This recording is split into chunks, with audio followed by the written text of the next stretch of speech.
Doctor साहब, IMF ने आइंदा माली साल के बजट पर अदम इत्मीनान का इजहार कर दिया है। दूसरी जानिब वजीर दिफा ख्वाजा आसिफ साहब कहते हैं कि मईशत पाकिस्तान के वजूद के लिए खतरा बन चुकी है।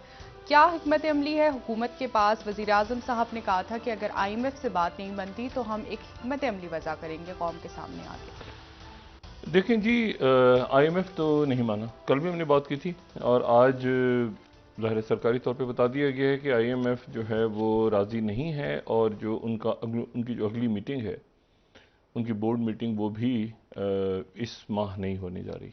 22 तारीख तक तो नहीं, कम से कम उसके बाद भी अब हुकूमत बहुत ज़्यादा उस तरफ अपना ध्यान, अपनी तवज्जो नहीं दे रही, सिवाय इसके कि मज़ीद टैक्सेस का ऐलान होता है या क्या होता है। और अगले प्रोग्राम में जाना फिर बड़ा मुश्किल हो जाएगा। नहीं, आने वाले जो दिन हैं या महीने हैं वो पाकिस्तान की मईशत के लिए काफ़ी मसाइल लेकर आ रहे हैं। और जाहिर है कि हुकूमत जो है उसने अपनी तरफ से ऐलान किया था इलेक्शन बजट का, लेकिन ये इलेक्शन बजट जो है ये फौरी तौर पे इसकी, यानी इरादा ये था कि इलेक्शन बजट है जो उसको कहा गया, और इसके बाद जो है वो इतना कुछ उसमें ऐलान हो गया है, मुख्तलिफ छूट दे दी गई है, टैक्सेस कम हैं आगे पीछे दाएं बाएं करके, और ग्रांट्स और तनख्वाहें बढ़ा दी गई हैं, ये सारा कुछ हो गया और उसके बाद इलेक्शन में चले जाएंगे। लेकिन ये इसके जो जो इसकी जो ज़्यादाबारी है, मतलब बर्फ़ की गोली कहूँगा मैं, और तो कुछ नहीं कहना चाह रहा, वो बारिश पहले ही शुरू हो गई है। ठीक है। और उसमें क्योंकि बजट में तो कुछ भी नहीं है, ये बात पहले दिन हमने कही थी कि उसमें जो पैसे हैं वो नहीं है और ऐलान हो गए हैं। अब आईएमएफ ने कहा कि ये बजट तो हमें मंजूर ही नहीं है और ये बजट हमने उनसे अप्रूव करवा के देना था। तो इस वक्त ये एक मईशत बद से बदतर सूरत हाल में जा रही है। सियासी माहौल में दो बातें अहम है। पहली बात तो यह है कि ये जो आज भी समाप्त हुई, ये जो रिव्यू का हक है या नहीं है, और इसमें जो है ये उसके साथ ही वो भी 14 मई को इंतखाबात, उसके बाद सुना जाएगा जी, लेकिन उसके साथ ही रिव्यू और ऑर्डर्स एंड जजमेंट्स केस। तो उसमें अब आज इस बात पे बहस हुई कि अपील और रिव्यू में क्या फ़र्क है, और क्या ये जो है ये माजी से फैसलों पे होगा या आइंदा जो फैसले देगी अदालत उसके ऊपर लागू होगा कानून। ये वो कानून है जिससे नवाज शरीफ साहब और जहांगीर तरीन साहब बराह रास्त इससे, यानी ये तय होगा कि उनकी सियासत में वापसी जो है वो किस तरह होनी है। लेकिन इसको सुप्रीम कोर्ट रोज़ाना की बुनियाद में सुन रही है और वही 3 रुकनी बेंच है जिससे हुकूमत जो है वो जिसको पसंद नहीं करती। और आज ख्वाजा आसिफ साहब ने फ्लोर ऑफ द हाउस पर भी जो तकरीर की है बजट में, उन्होंने एक तो तमाम जो 75 साल के मसाइल थे, मतलब हर जगह चोरी है, चकारी है, अकरबा परवरी है, मतलब एलीट कैप्चर है, सब कुछ है इस मुल्क में। लेकिन बहुत अच्छा होता कि ख्वाजा आसिफ साहब ये भी बयान करते कि ख्वाजा आसिफ साहब 1985 से भी पहले से उनके वालिद इंतहाई मोहतरम, पाकिस्तान की तारीख में एक उनका नाम रहा है ख्वाजा सफदर साहब का, तो वो 80 की दहाई से सियासत में हैं और कई दफ़ा वफाकी वज़ीर भी रहे हैं। और तो मतलब वो तो ख़ुद हुकूमत में इतने सालों से हैं, 80 की दहाई से अगर हैं तो फिर ये मसाइल क्यों हैं, इसका भी उनको जवाब देना चाहिए था कि और मसाइल उन्होंने जो गुनवाए वो सही थे। और उन्होंने कहा कि मतलब वो भी मलिक रियाज साहब का नाम नहीं ले सकते, तो क्यों नहीं ले सकते मलिक रियाज साहब का नाम, हम तो ले रहे हैं।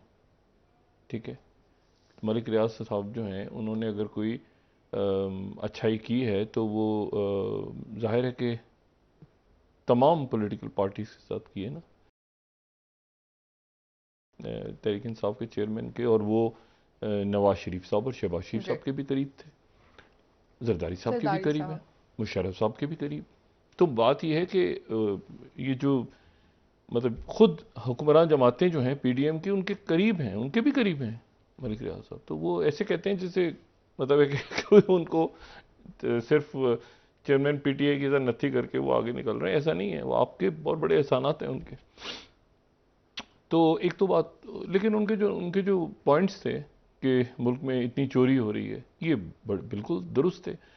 और उसको अब ख़त्म कैसे करना है ये तो उन्होंने बताना है ना, हुकूमत मतलब में वो। हुकूमत में ही है ना। और उसका क्या इलाज है? अब ये जो बजट आया है तो इसमें तो बजट में तो रियल इस्टेट को और उन्हीं तबकात को सहूलत दी गई है। तो इसका कोई सोल्यूशन गालिबन नहीं है। मसाइल तो पॉइंट आउट वो भी करते रहते हैं, हम भी करते रहते हैं, लेकिन ये कि सोल्यूशन जो है वो अगर हुक्मरान जो है वो सॉल्व करते हैं ना, मसाइल को हल करते हैं। मसाइल को उठाना तो अपोजिशन का काम है या मीडिया का काम है, मसाइल को हल करना हुक्मरान तबकात का काम है।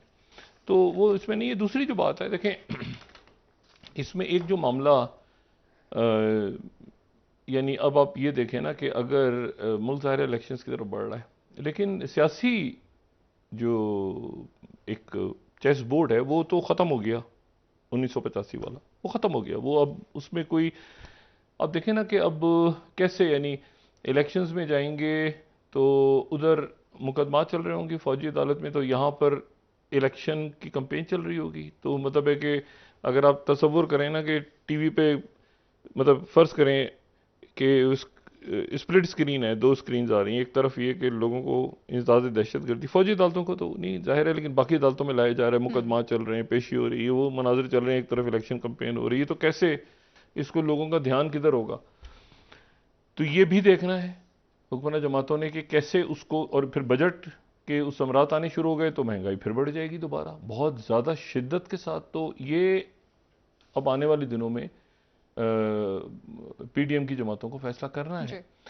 इसमें जो अहम तरीन अगर कोई डेवलपमेंट है ना, तो वो मखदूम अहमद महमूद साहब का लंदन जाना है। मखदूम अहमद महमूद साहब जो हैं वो एक करिश्माती शख्सियत है, और इतनी गहरी दोस्ती, अगर पाकिस्तान के साथ गहरी दोस्ती और एतमाद जितना जहांगीर तरीन साहब और मखदूम अहमद महमूद साहब का है वो किसी का नहीं। अच्छा, अब हुआ क्या है कि जहांगीर तरीन साहब लंदन गए और जहांगीर तरीन साहब ने जो है वो कहा कि मैं, ये खबर आई कि वो नवाज शरीफ साहब से मिलेंगे। जरदारी साहब ने यहां से मखदूम अहमद महमूद साहब को भेज दिया, लेकिन मखदूम अहमद महमूद साहब जरदारी साहब के कहने पे गए हैं या क्यों गए हैं, ये बात आप जो है ना इसको छोड़ दें। मखदूम अहमद महमूद साहब जो हैं वो 1997 में 1997 वो नवाज शरीफ साहब के साथ थे। अच्छा। मखदूम अहमद महमूद साहब, और मखदूम अहमद महमूद साहब जो हैं यानी वो मुस्लिम लीग नून में थे, ठीक। और उन्होंने जहांगीर तरीन साहब को वो सियासत में लेकर आए 1997 में। सही। तो जहांगीर तरीन साहब फिर शहबाज शरीफ साहब की जो नवाज शरीफ साहब यहाँ पे ज़ाहिर है 2/3 के साथ उस वक्त वज़ीर आज़म थे, शहबाज शरीफ साहब वज़ीर आला थे पंजाब के। तो जो पहली एंट्री हुई जहांगीर तरीन साहब की वो मुस्लिम लीग नून में हुई, और वो जो एग्रीकल्चरल बोर्ड होता है पंजाब का उसके उनको शहबाज शरीफ साहब ने उसका सदर, उसका चेयरमैन बना दिया। अगले साल 12 अक्टूबर हो गई, 12 अक्टूबर हो गई तो दोनों शख्सियात जो है वो ये फैसला इकट्ठे करते हैं, और बड़ा इंटेलिजेंट फैसला होता है इनका। इन्होंने कहा कौन नवाज शरीफ? नए भाई ने हमने पकड़ा शायद वो कुछ मामला हुए, इन्होंने कहा कौन नवाज शरीफ? ये आ गए मुस्लिम लीग काफ में। अच्छा, दोनों। ठीक। और उसके बाद जो है ये दोनों शख्सियात जो हैं वो फिर जहांगीर तरीन साहब परवेज इलाही साहब के करीब आए, और वो हम जिक्र कर चुके हैं। लेकिन जहां पर जहांगीर तरीन साहब हैं वहीं पे मखदूम अहमद महमूद था। तो ये दोनों शख्सियात जो हैं वो फिर मुस्लिम लीग काफ में आगे बढ़ते गए, और एक जाहिर है कि यहाँ पे जो है वो MNA बने, और उसके बाद वफाकी वजीर बने जहांगीर तरीन साहब, और फिर जो मखदूम अहमद महमूद साहब हैं वो नाज़िम बने अपने इलाके के, और उन्होंने अपने इलाके से ही सीट दी, और ये सारा वो मतलब बड़ा इनका क्लोज दोस्ती इनकी। 2008 में दोनों ने मुशर्रफ साहब का इक़्तिदार का सूरज गरूब हुआ तो दोनों ने मुस्लिम लीग काफ छोड़ दी और मुस्लिम लीग फंक्शनल में चले गए। अच्छा। और इस दौरान ये हुआ कि 2008 के इलेक्शन में एमएनए और एमपीए की सीटों पे इलेक्ट हुए।